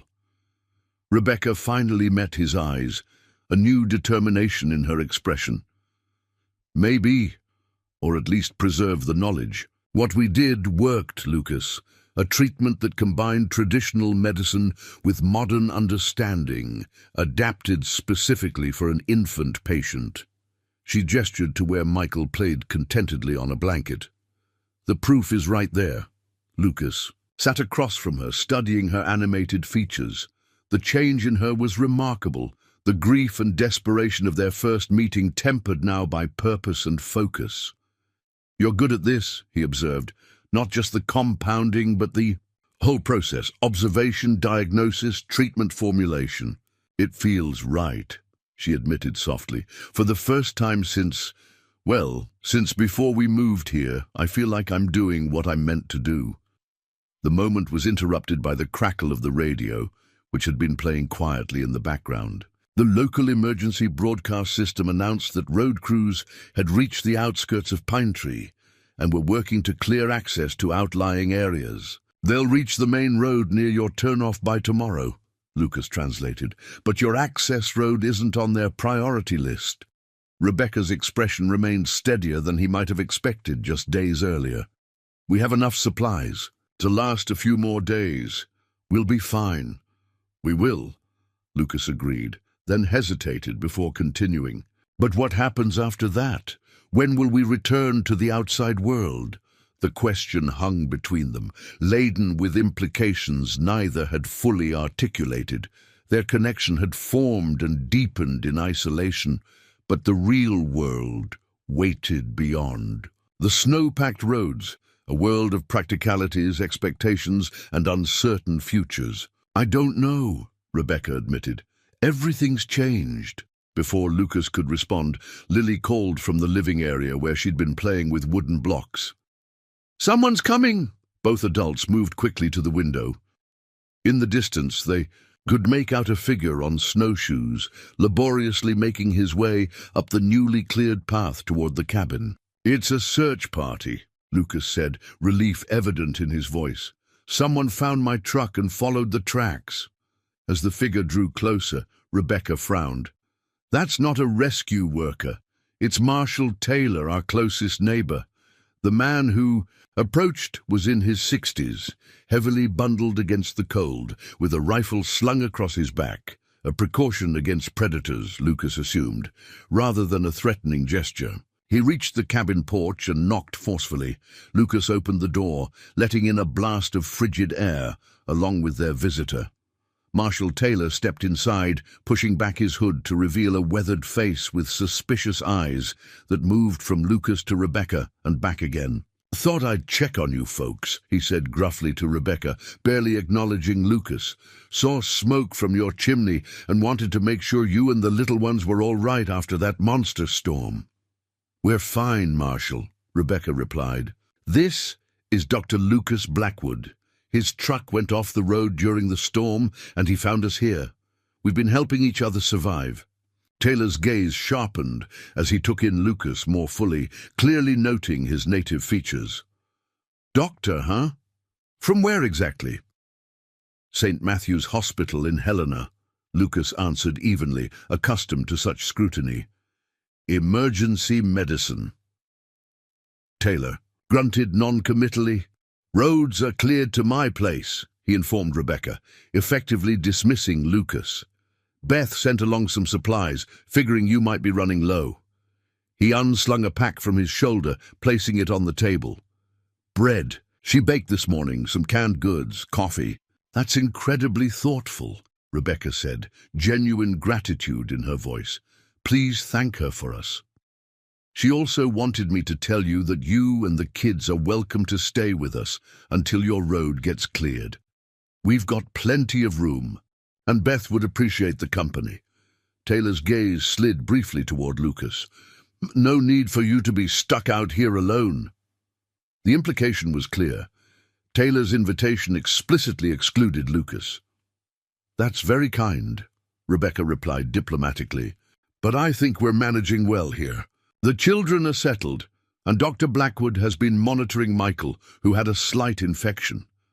Taylor's expression turned concerned. "The baby's sick? All the more reason to come to our place. Beth raised 4 of our own. She knows how to handle little ones with fever." "Michael is doing much better," Lucas interjected professionally. "The infection is responding well to treatment." Taylor ignored him, focusing solely on Rebecca. "Think about it. Roads to town might not be cleared for another 3-4 days. That's a long time to be stuck out here with limited supplies." "I'll certainly consider it," Rebecca said, her tone making it clear the discussion was concluded. Recognizing his dismissal, Taylor nodded stiffly. "I'll be heading back then. Sunset's early this time of year, and I'd rather not be out after dark." He turned to leave, then paused. "Sheriff Collins is organizing wellness checks for outlying properties. Told him I'd let him know you were okay. Anything you want me to tell him?" Rebecca hesitated, glancing briefly at Lucas. "Just that we're fine, and don't need emergency assistance at this time." After Taylor departed, an uncomfortable silence filled the cabin. The outside world had intruded into their isolated sanctuary, bringing with it complexities they'd temporarily escaped. "Well, that was awkward," Rebecca finally said, unpacking the supplies Taylor had delivered. "Marshall means well, but he's old-fashioned." "You mean prejudiced," Lucas corrected mildly. "It's all right. I'm used to it." Rebecca looked up sharply. "It's not all right. And you shouldn't have to be used to it." Lucas appreciated her indignation on his behalf, but practical concerns took precedence. "His visit raises an important point, though. We need to think about next steps. If Sheriff Collins is doing welfare checks, they'll likely reach us within a day or two." "And then what?" Rebecca asked, voicing the question that hung between them. "You return to your life in Helena, and I... what? Go back to trying to survive? Here alone with 2 small children? Return to Pittsburgh?" The question carried weight beyond its practical implications. In their few days together, something had formed between them, a connection both personal and professional that neither had anticipated. "There might be another option," Lucas said carefully. "The hospital in Helena has been considering a new approach to rural health care. Mobile clinics that could serve remote communities like Pine Tree and surrounding homesteads. They've had trouble finding physicians willing to split their time between the hospital and rural outreach. You're considering taking on that role? Rebecca guessed. Lucas nodded. I've been thinking about it for months. This experience has convinced me it's needed. He paused, choosing his next words deliberately. Such a program would also benefit someone with pharmaceutical expertise, especially someone who understands how to adapt treatments for patients with limited access to conventional medications. Rebecca's eyes widened slightly as she grasped his meaning. You're suggesting I could be involved professionally. I'm suggesting it would be a perfect application of your unique abilities, Lucas clarified. Creating customized treatments that bridge traditional and modern approaches, specifically for rural and isolated patients. The possibility hung in the air between them. A future neither had envisioned before the storm had thrown them together. It sounds ideal, Rebecca admitted, but there are practical obstacles. I'm a widow with 2 young children, one still nursing. I have no job, limited savings, and a mortgage on a property that's proven dangerously isolated. All valid concerns, Lucas acknowledged, but not insurmountable ones. Their conversation was interrupted by Michael's hungry cries. As Rebecca moved to feed him, Lucas checked the radio for updated weather and road conditions. The news was mixed. Main highways were being cleared, but the forecast confirmed another weather system approaching within 36 hours. Their window for evacuation might be brief. Throughout the evening, a new tension hummed beneath their interactions. Not unpleasant, but charged with possibilities and uncertainties. Lily sensed it too, growing uncharacteristically clingy as bedtime approached. Are you leaving soon? She asked Lucas, as he read her a story from a book found on the cabin's small shelf. Eventually, I'll need to get back to the hospital, he answered honestly. Will you come back to visit us? Lucas glanced at Rebecca, who was pretending not to listen while preparing Michael for bed. I hope so, if your mom's okay with that. She likes you, Lily informed him with a child's directness. She smiles more when you're talking, Rebecca flushed slightly but didn't contradict her daughter. After the children were asleep, Rebecca and Lucas sat before the fire, sharing the fresh bread and coffee Taylor had brought. Luxuries that tasted extraordinary after days of rationed emergency supplies. If we're being realistic, Rebecca began, there are significant barriers to the scenario you outlined. The medical establishment hasn't exactly embraced integrative approaches like mine.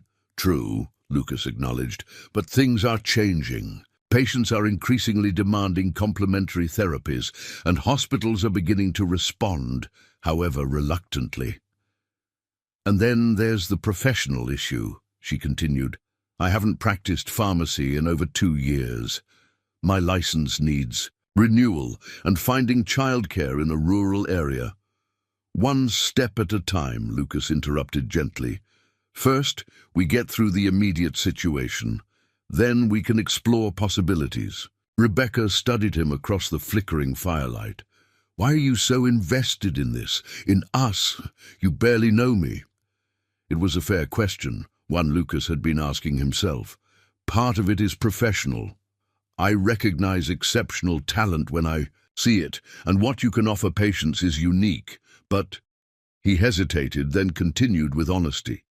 There's something else. My grandfather would call it recognizing a kindred spirit. And what would Dr. Blackwood call it? Rebecca asked softly. An unexpected connection I'm not willing to walk away from without exploring further. The admission hung in the air between them, not quite a declaration, but an acknowledgement of possibilities. Rebecca's response was interrupted by a sound they hadn't heard in days, the rumble of an engine approaching the cabin. They exchanged a surprised glance before moving to the window. Headlights cut through the early evening darkness as a large vehicle with chains on its tires navigated the newly cleared path. Sheriff's Department, Lucas observed, making out the logo on the SUV's door. Looks like those welfare checks are happening sooner than expected. The vehicle parked, and two figures emerged, a uniformed deputy and a woman in a heavy parka, marked with the logo of Montana Child Protective Services. Rebecca inhaled sharply. Why would CPS be doing welfare checks? The question answered itself moments later when a knock came at the door. Lucas opened it to find the deputy, a young man with a serious expression, and the CPS worker, a middle-aged woman with a clipboard and a professionally neutral demeanor. "Ms. Sullivan?" the woman asked, looking past Lucas to Rebecca. "I'm Patricia Winters from Child Protective Services. We received a concern about the welfare of your children during the storm emergency." "My children are fine," Rebecca replied, her voice tightening. "As you can see, we have heat, food, and medical care." She gestured toward Lucas. "Dr. Blackwood from St. Matthew's Hospital in Helena has been with us since the storm began." The deputy nodded at Lucas with professional courtesy, but Winters remained focused on Rebecca. "We understand you've been through a difficult time, Ms. Sullivan," she said, her tone carefully modulated. "Losing your husband so recently, then facing this severe storm in an isolated location with two very young children. A neighbor expressed concern about your judgment in remaining here during a declared weather emergency. The implication was clear. Someone, likely Marshall Taylor, had suggested Rebecca's decision-making put her children at risk." Lucas felt a surge of protective anger on Rebecca's behalf. "If I may," he interjected, "Ms. Sullivan has demonstrated exceptional care for her children under extremely difficult circumstances. When my vehicle was disabled during the storm and I found shelter here, she was taking every possible measure to ensure their safety and comfort." Winters turned her attention to Lucas, assessing him with practiced eyes. "And you are?" "Dr. Lucas Blackwood, Emergency Medicine, St. Matthew's Hospital in Helena." He reached for his hospital ID, which he'd shown Rebecca days earlier, and presented it. "I was delivering medications to the Pine Tree Clinic when the storm forced me off the road. Miss Sullivan allowed me to shelter here, which was fortunate as I was able to provide medical care when her infant son developed a minor infection." The deputy seemed satisfied with this explanation, but Winters made notes on her clipboard. "And the child's current condition?" "Fully recovered," Lucas stated firmly. "Ms. Sullivan actually assisted in his treatment using her background in pharmaceutical compounding. I see." Winters turned back to Rebecca. "Ms. Sullivan, given the ongoing weather concerns and your isolated location, we would like to recommend temporary relocation to town until road conditions improve permanently. The Red Cross has established a shelter at the Pine Tree Community Center with appropriate facilities for families with young children." Rebecca straightened, her expression resolute. "While I appreciate the concern, my children are thriving here. We have adequate supplies, heat, and professional medical supervision. I don't see any reason to disrupt them further by moving to a shelter." An uncomfortable silence followed as Winters seemed to consider pushing the issue. The deputy, perhaps, sensing the rising tension, intervened. "Main roads should be fully cleared by tomorrow," he offered. "But we're expecting another system to move through the day after. Nothing like what we just had, but potentially another foot of snow." "We're prepared for that," Rebecca assured them. "Dr. Blackwood has helped ensure we have everything we need." Winters looked like she wanted to object further, but ultimately nodded. "I'll note that you've declined relocation assistance at this time. However, I'd like to schedule a follow-up visit once road conditions have fully stabilized." The implication was clear. This wasn't over. Even after they returned to normal conditions, Rebecca would face scrutiny over her parenting decisions and living situation. After the officials departed, Rebecca sank onto the couch, her composure finally breaking. "They think I'm an unfit mother," she whispered, voice cracking, "that I endangered my children by staying here. Lucas sat beside her, his presence steady and reassuring. "They're following protocol after an emergency, nothing more." "It's more than that," Rebecca argued. "Marshall must have said something about you being here. A man they don't know staying with a widow and her children, and now they're watching. Me, evaluating whether I should keep my kids." "That's not going to happen," Lucas stated firmly. "Your children are healthy, well cared for, and clearly thriving despite incredibly difficult circumstances. Any objective evaluation would recognize your exceptional parenting." Rebecca shook her head, unconvinced. "You don't understand how these systems work. Once you're flagged for concern, everything comes under scrutiny. Our isolated location, my limited income, the lack of nearby support systems since Daniel died." The fear in her voice was palpable and legitimate. Lucas had seen similar situations during his work with reservation families, where cultural differences and poverty were often misinterpreted as neglect. "Then we address those concerns systematically," he said, his mind already forming a plan, "starting with ensuring you have reliable support and access to resources." "How?" Lucas took her hand, his decision crystallizing in that moment. "By creating the support network you need. Professional, medical, and personal." The meaning behind his words hung in the air between them. A commitment beyond their current crisis, a promise to remain connected in whatever capacity she would allow. Outside, the temperature dropped as night deepened, stars appearing in brilliant clarity above the snow-covered landscape. Inside, two people from vastly different backgrounds faced a crossroads neither had anticipated, their futures suddenly, unexpectedly intertwined by forces beyond their control. The question now was whether they would embrace that connection. Once the immediate crisis passed and the real world, with all its judgments and obstacles, reasserted itself around them. Morning arrived with fresh challenges. The brief respite in weather had ended, and though not as severe as the initial blizzard, snow was falling steadily again. Rebecca stood at the window, watching large flakes swirl down from a steel-grey sky, while Lucas checked the radio for updates. "Highway. Patrol reports the main road to Helena is possible with chains," he informed her. "The hospital has sent a vehicle to retrieve me. They should reach the turnoff to your property by noon." Rebecca felt her stomach tighten at this announcement.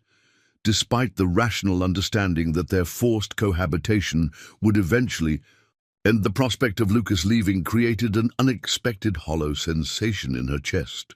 "That's good news," she managed, keeping her voice steady for Lily's benefit. The little girl was watching them both with solemn eyes, clearly sensing the shift in their dynamics. "Are you going away today?" Lily asked Lucas directly. He knelt, to her level, his expression gentle but honest. "I need to get back to the hospital, Lily. There are other people who need my help, just like you and your mom and Michael did." Lily's lower lip trembled slightly. "But who will help us if another storm monster comes?" The innocent question cut through the adult pretense of casual separation. Rebecca found herself unable to answer, her throat tight with emotion she couldn't express. Lucas glanced up at Rebecca before responding to Lily. "I won't be far away, and I promise I'll come back to check on you if your mum says that's okay." Rebecca nodded mutely, unwilling to trust her voice. The 5 days they had spent together in crisis had created a bond that defied conventional timelines, a connection forged in shared survival and mutual discovery. "We should prepare for your departure," she said finally, focusing on practicalities. "You'll need provisions for the journey, and I should write down Michael's treatment details for the pediatrician in town." The next few hours passed in busy preparation. Lucas organized his medical supplies, leaving Rebecca with certain essentials: antibiotics, fever reducers, and some of his grandfather's herbal remedies, carefully labeled with usage instructions. Rebecca packed a small bag of food for his journey and wrote detailed notes about Michael's condition and the compound she had created to treat his infection. As noon approached, Lucas stepped outside to check conditions. The new snowfall had accumulated several inches already, but the path he'd cleared remained passable. In the distance, the red blanket signal flag fluttered against the white landscape, a beacon to the approaching hospital vehicle. When he returned inside, his expression was serious. "We need to talk before they arrive." Rebecca braced herself, uncertain what was coming. She had deliberately avoided any conversation about what might happen after their forced proximity ended, fearful of presuming too much about his interest in maintaining a connection to her family. "Last night, I promised to help create a support network for you and your children," Lucas began, his voice low as Lily played with Michael on a blanket nearby. "I meant that, but I need to know if it's what you want." "What exactly are you offering?" Rebecca asked cautiously. Lucas held her gaze steadily. "Professional support, certainly. I've already spoken with the hospital administration about the rural outreach program. They're eager to implement it, especially with the evidence of need this storm has provided." "And you think I could be part of that program?" "I know you could," he said with conviction. "Your compounding skills, combined with your unique diagnostic abilities, would be invaluable for patients in isolated communities. You could start part-time while the children are young, perhaps with a lab space in Pine Tree." The vision he painted was tempting, a way to reclaim her professional identity while maintaining her life in Montana. Yet Rebecca sensed there was more he wasn't saying. "And beyond the professional?" she prompted quietly. Lucas took a deep breath. "I'd like to continue knowing you, Rebecca, not just as colleagues or friends forged in crisis." His expression remained steady, but vulnerability showed in his eyes. "What we've discovered here, this connection between us, I believe it's worth exploring." The directness of his admission momentarily robbed Rebecca of response. In the days since Daniel's death, she had functioned in survival mode, focused solely on her children's needs. The possibility of personal happiness, of connection with someone who saw and valued her complete self, had seemed impossibly remote. "It's too soon," she whispered finally. "Daniel's only been gone 2 months. I'm still grieving. The children—" "I understand," Lucas said gently. "I'm not asking for immediate answers or commitments, just openness to possibilities." Before Rebecca could respond, the sound of an approaching vehicle drew their attention. Through the window, they could see a hospital SUV with chains on its tires navigating the snowy path to the cabin. The moment for further discussion had passed. Reality had arrived in the form of Lucas's colleagues, come to return him to his normal life. Rebecca felt a surge of panic. So much remained unsaid between them. "They're here," she said unnecessarily, turning away to compose herself. Lucas touched her arm lightly. "This isn't an ending, Rebecca. Not unless you want it to be." The arrival of the hospital vehicle brought not only Lucas's colleagues, but also supplies for the Sullivan family.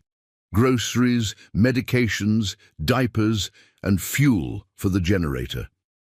Dr. Eleanor Wright, the hospital's outreach coordinator, greeted Rebecca warmly while assessing the situation with professional eyes. "Dr. Blackwood radioed that you'd been treating an infant with an innovative compound," she said while helping unload supplies. "I'd be interested in your documentation if you're willing to share it." Rebecca glanced at Lucas, who nodded encouragingly. "I've kept detailed notes," she confirmed. "It's an adaptation of a traditional Comanche remedy, modified for pediatric use." Dr. Wright's interest appeared genuine. "That's exactly the kind of integrative approach we've been discussing for our rural outreach program. Would you consider consulting with us once you're able to come to Helena?" The offer, though preliminary, represented validation of Rebecca's abilities from the medical establishment that had previously dismissed her work. She felt a surge of gratitude toward Lucas, knowing he had paved the way for this opportunity. "I'd be very interested," she replied carefully, though my childcare situation limits my mobility currently. We're developing options for that too, Dr. Wright assured her. Many of our rural healthcare providers are parents of young children. We're exploring cooperative childcare arrangements as part of the program's structure. As the conversation continued, Rebecca realized Lucas had done more than merely suggest her involvement. He had actively advocated for her inclusion and for accommodations that would make her participation possible. The moment of departure arrived too quickly. Lucas's colleagues were anxious to return to Helena before the snowfall intensified further. Final goodbyes were exchanged, contact information shared, and promises made for follow-up communications. When Lucas knelt to say goodbye to Lily, the little girl threw her arms around his neck with unexpected ferocity. "You promise you'll come back?" she demanded. "I promise," he assured her solemnly, "and Comanche people never break their promises." His goodbye to Rebecca was necessarily more restrained given their audience, but his eyes conveyed what words could not. "I'll call once I reach the hospital," he said simply. "We'll continue our conversation." Then he was gone, the hospital vehicle, disappearing down the snowy path, leaving Rebecca and her children alone in the cabin once more. The silence felt oppressive after days of shared conversation and purpose. Lily's small voice broke the stillness. "Mummy, is Dr. Lucas going to be a part of our family now?" The innocent question crystallized the choice before Rebecca. She could retreat into the safety of grief and isolation, or she could step forward into an uncertain but potentially rich future. "I don't know yet, sweetheart," she answered honestly. "But I think we might be at the beginning of something new." For some, following weeks brought rapid changes to the Sullivan family. With the roads finally cleared, Rebecca was able to take Michael for a proper medical examination in Pine Tree. The local doctor confirmed Lucas's diagnosis and expressed admiration for the treatment approach, requesting Rebecca's notes for his records. News of her innovative remedy spread quickly through the small medical community. Dr. Wright from Helena called twice, each conversation more specific about potential roles for Rebecca in the developing rural healthcare initiative. The CPS investigation concluded with a positive report, acknowledging that Rebecca had made appropriate decisions during the crisis and had ensured proper care for her children throughout. The caseworker did, however, recommend establishing stronger community connections to prevent future isolation. 2 weeks after leaving the cabin, Lucas returned as promised. His arrival on a Saturday morning bearing books for Lily and a small pharmacy toolkit for Rebecca felt simultaneously momentous and natural, as though the rhythms of their brief shared life had merely paused rather than ended. The hospital board approved the rural outreach program, he announced over coffee at Rebecca's kitchen table. Full funding for a 3-year pilot with mobile clinics serving Pine Tree and 5 other communities within a 100-mile radius. "That's wonderful," Rebecca said sincerely. "When does it launch?" "April. If all goes according to schedule, they've offered me the position of medical director." His eyes met hers across the table. "And they're very interested in your involvement, particularly in developing customized treatment protocols for patients with limited access to conventional pharmaceuticals." The opportunity represented everything Rebecca had once hoped for professionally. The chance to apply her unique abilities in meaningful ways, bridging traditional and modern approaches to healing. "I've been thinking about it constantly," she admitted. "It feels right professionally, but I'm concerned about practical logistics. This property is too remote for daily commuting to Pine Tree, especially with the children." Lucas nodded, understanding. "I've been considering that too. There's a small house available on the edge of Pine Tree, close to the clinic, but with enough yard for the children to play. The owner is willing to rent with an option to buy." Rebecca raised an eyebrow. "You've been busy "I told you I was serious about creating that support network," he replied simply. Their conversation was interrupted by Lily's excited entrance, her face lighting up at the sight of Lucas. "You came back," she exclaimed, climbing onto his lap. Without hesitation. "I told Michael you would, but he didn't believe me because he's just a baby." Lucas laughed, settling the little girl comfortably. "I always keep my promises, remember, and I brought something special for you."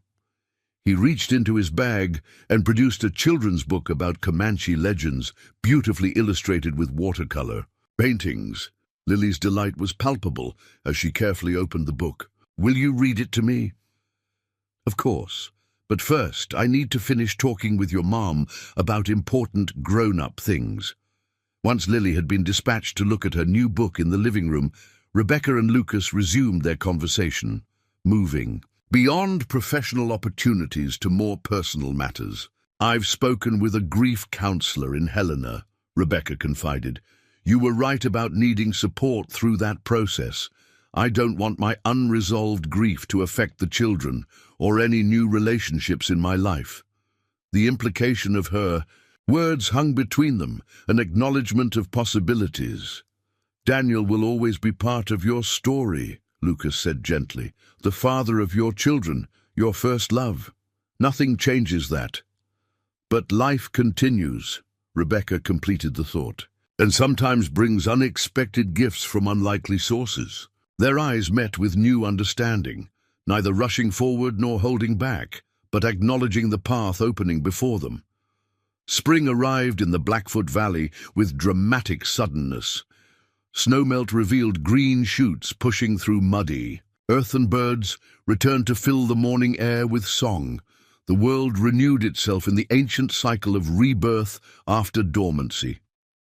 Rebecca stood on the porch of the small blue house in Pine Tree, watching Lily chase butterflies in the front yard, while Michael practiced his new crawling skills on a blanket nearby. The move from the isolated cabin had been emotionally difficult, but practically liberating. Here, surrounded by a supportive community, her children were thriving and her own spirit was gradually healing. The Rural Healthcare Initiative had launched successfully, with Rebecca working 3 days a week in a specialized compounding lab attached to the Pine Tree Clinic. Her unique formulations, combining traditional remedies with modern pharmaceutical principles, had gained recognition throughout the region. Patients with complex needs or medication sensitivities were specifically referred to her, some traveling considerable distances to benefit from her expertise. Lucas divided his time between the hospital in Helena and the rural clinics, typically spending 3 days each week in Pine Tree. His temporary accommodations at the local boarding house had become a running joke between them, neither rushing the evolution of their relationship, but both recognizing its inevitable direction. "Careful near the road, Lily," Rebecca called as a familiar vehicle approached their driveway. Her daughter waved excitedly as Lucas parked and emerged, carrying what appeared to be seedlings in small pots. "Planting day as promised," he announced, setting the plants on the porch steps. "Medicinal herbs for your garden, golden seal, echinacea, white oak seedlings, and your favorite blue cohosh." The thoughtfulness of the gift touched Rebecca deeply. These were not merely plants, but symbols of their shared journey, the healing, traditions that had saved her son, the knowledge that had brought them together, and the future they were carefully cultivating. "Perfect," she said, examining the healthy starts. "We'll plant them together." As they worked in the rich spring soil, Lily helping by asking endless questions and occasionally sprinkling water where directed, Rebecca felt a sense of rightness settle over her. The acute pain of Daniel's loss had gradually transformed into a gentle ache, always present but no longer debilitating. "The hospital board was impressed with your treatment protocols," Lucas mentioned as they worked. "They're discussing implementing them throughout the regional system." Rebecca smiled at this validation. Dr. Wright mentioned they're receiving inquiries from other rural healthcare programs about our integrative approach. Our approach, Lucas repeated, emphasizing the partnership. Their work had become. That's what makes it special, the combination of perspectives, not just mine or yours alone. The same could be said for their personal relationship, Rebecca reflected. Neither attempting to change the other, but each enriching the other's understanding of the world. Later, as afternoon faded toward evening, they sat on the porch swing watching the children play. Michael had fallen asleep on a blanket, his peaceful features so like Daniel's that Rebecca felt the familiar, bittersweet recognition. "The Comanche have a saying," Lucas remarked, following her gaze. "The spirit of those we've loved remains in the faces of their children and in the hearts of those who remember them." Rebecca leaned slightly against his shoulder, allowing herself to accept the comfort he offered. "I think Daniel would approve of where we've landed," she said softly. "Not just because of you, but because the children are happy and I'm using my abilities to help others again." Lucas's arm settled gently around her shoulders, the gesture now familiar and welcome. "Your hidden talent wasn't so much your pharmaceutical skill or your diagnostic intuition," he observed.